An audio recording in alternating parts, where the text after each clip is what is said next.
Here with another discourse from TikTok on Old Me Facts, where I was interviewed to discuss a very unrelated issue to what people are fired up about. So let's take a look at it, shall we? Is we have two African tribes. We have the Creole and the Garifuna. When the British left, they put the Garifuna in charge of educating the nation. Okay, so as you can see here, let me just flip over. You can see that the claim that I'm making is being reinforced by 18th century documentation that is available for all to see and read. You know, reading is an important part of our daily diet of encouraging self awareness and self development. Marty Jones, 49, for writing out exactly how this was done. You know, the divide and conquer mentality that was used to separate the Creole from the Garifuna. Said what I said, and I don't make any qualms about what I said. I don't say it with any great pride that I know more than anyone else. I just do the reading that a lot of people are just not interested in doing. The term tribe to describe Garifuna as one set of people and Creole as another set of people. And people were also upset about that. But here you can see the definition of a tribe is a social group made up of many families, clans, or generations that share the same language, customs, and beliefs. And I do admit, and I would like to acknowledge that there are various similarities between Creole and Garifuna cultural practices and spirituality. But one of the main things or the main differences that you can, if you so choose to focus on the differences, would be language, right? Language. And I would just stick with language for this point because, like the music, if you look at some of the instruments within Creole culture, you will see that that is something that is quite similar to Garifuna culture, and that is because they share very similar African heritage. Now, I know this is something that people are very uncomfortable about, but it is a reality of the similarities, which is something that I prefer personally for us to focus on in this conversation. But I do understand that there is a lot of discourse when it comes to what is Creole and what isn't.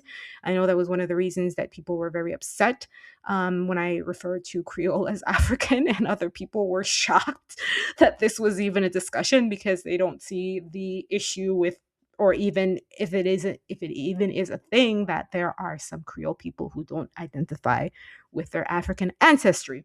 Because you're black. I'm not black, actually. Really? Wow. What ethnicity are you? I'm Belizean and Salvadorian. Really? Yes. Wow. I'm a gray area. They put the Garifuna in charge of educating the nation. And the Creole got all the land.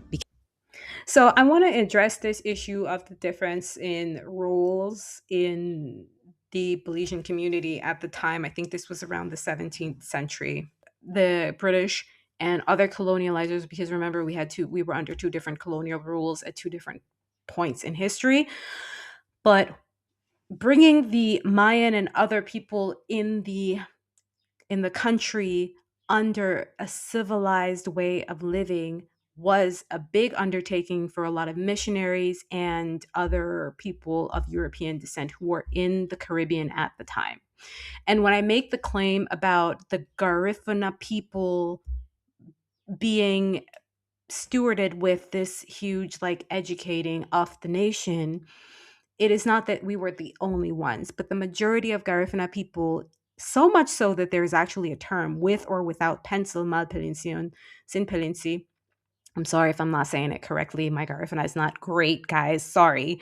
But the distinction that made between educated Garifuna people and uneducated Garifuna people is so embedded in our culture that you can make those distinctions based around who comes from a long lineage of teachers. Like, I come from a long lineage of teachers because my great grandfather taught thousands of people. He actually opened the first school in St. Bite. I wish I had a picture to show y'all, but his daughter started teaching when I think she was about 14, 15 years old. Her husband, my grandfather, also started teaching at 14 years old under the Jesuit apprenticeship programs that used Garifuna people to go into these Mayan villages, who lived in very, very harsh communities and very harsh, very what would be considered or what was called the wilderness of Belize. to educate the people, right? And so my mother was born in August Pine Ridge, which is, I think, in Corozal itself, so somewhere up north. My grandmother tells stories about being pregnant and sleeping on the kitchen floor of a nunnery. Now, I say these things with a very heavy heart when I say that we were tasked with the stewardship of educating the nation, because it came at a great price in our communities, where a lot of us who are educated don't actually have a lot of linkage to our culture and heritage. And I really believe that that was deliberately done as a part of our civilizing contract. So, I mean, if we take a look at this, um if we take a look at a little bit of what history tells us about how the Irish and the German and the Scottish ended up in that region, not just in Belize but in that region, we can take a little step back to look at what was happening in Europe at the time, right? Who was in charge? Who was king or queen? And this is just before we're starting to talk about World War II, where they were German merchants who were living in the Caribbean, and a lot of them were sharecroppers and plantation managers. You know, they were doing their thing. And of course, this was a during also the time where Ireland and Britain were having heavy discourse, and that also includes Scotland. So, if you were a prisoner of war or Her Majesty's servant, you were basically an indentured laborer sent to the New World, which is now known as America and Central America, to work off your debt and time. Now, very different to slavery. Um, not that much different to slavery. You can then see the social classist discourse. You got to understand, in the Great Britain or in the Commonwealth area, there is a lot of classism, and there is a lot of classism that exists at this time. So if you were Irish or Scottish or of the working class, you couldn't work your way into a higher ranking. And so it was very beneficial for a lot of people to just stay in these places and spaces, because then they could get their gentleman title. They would no longer be considered buccaneers or pirates, or, you know, the very nice term that is being used is baymen.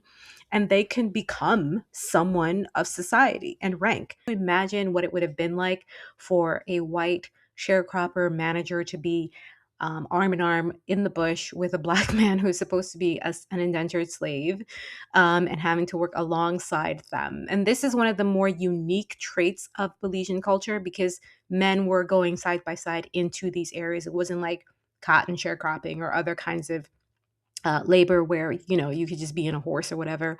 But these men were working really side by side in the plantations. And so there had to have been a different level of understanding of community. Also coconut oil, but we use coconut oil when we making the bailok. Get a barracuda or a jack, salt it up, you smoke it over your fire heart. All kind of traditional games like Tok Makashishta, Ring of Roses, and also in the night we do sambai, and we used to do the moonshine baby, where we make the draw a man and put a lot of pocket.